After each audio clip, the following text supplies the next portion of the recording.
Within this lesson, we're going to be talking about hyperlinks and how to add images. So this is going to add some additional functionality to your HTML code. So in the past lessons, we've been just talking about HTML code, and it actually hasn't done anything. So there's nothing other than the actual textual content that you're placing, and that's what's showing up within the browser. So here, using hyperlinks, this gives us the ability to add some kind of actionable items within our HTML code. And the way that that's done is that's just done with these H tags. So they're the href tags, and the href is going to be the location where you're linking out to. So I'm just going to link out to Google.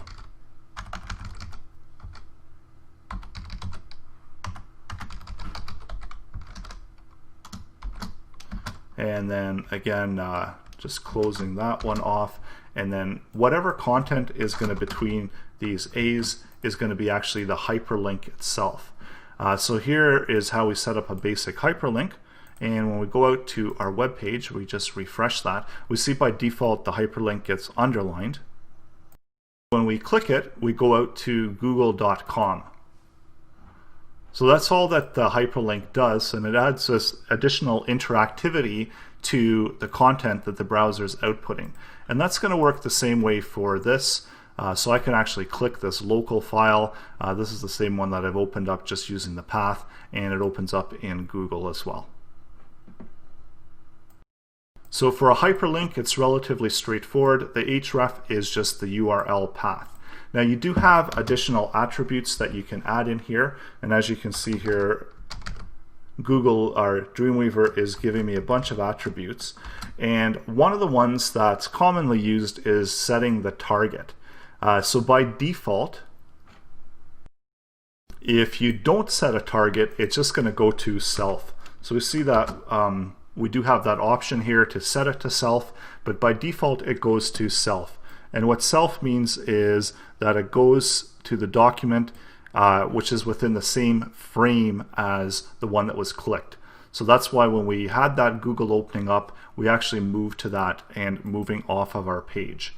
And another common one is blank. And what blank does is this opens up the document in a new window or tab.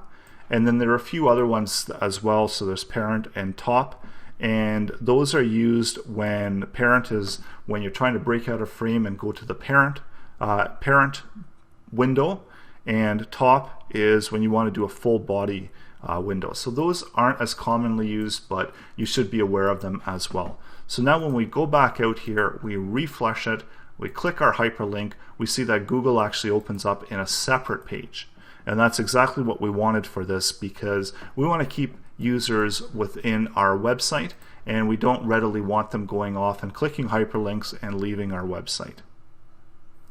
So that's why blank is and target attribute is very important, and very important to understand that if you do need it to go off, you should be including that as well. Now another type of tag is the image tag, and this is used if you want to add in an image within your HTML code. So commonly, so just type in a source.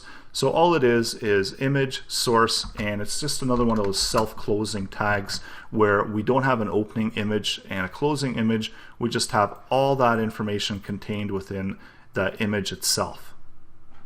And images are also inline tags, so which means that they're not going to create a separate line of code. So if you place that image within your text here, this is going to keep in line with this text, as opposed to paragraphs and additional tags that we're going to be looking at later that actually are going to break that and drop us into a new line. So images are inline, they stay in line with the rest of the content within that element.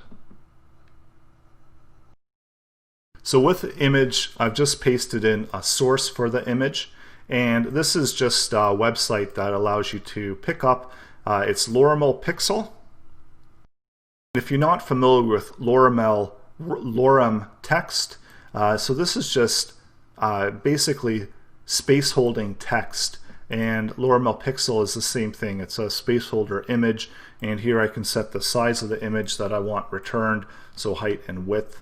So we're going to keep it at a width of 400, a height of 200, and we're going to select in the category sports. And now when we go out to our page, we're going to see that we should have an image here within line of the text. So there's our image showing up, and actually I can make that a little bit smaller. And as we had mentioned before, that this image is again in line with the additional text that surrounds it. And that's important to remember, that images don't break. If you want to break out an image, you can do it within styling, or you can do it within your HTML code by adding additional tags that do that break and that block coding style. And the really neat thing about images is, let's say you want to have a clickable image, all you would have to do is move that over between the href tags, and now when I refresh it, this image now is a hyperlink and it's linking out to Google. Again, these are going to be very common. Hyperlinks are all over the place within web development, as well as images are really commonplace. So these two combined are going to be some of the most used tags within your HTML.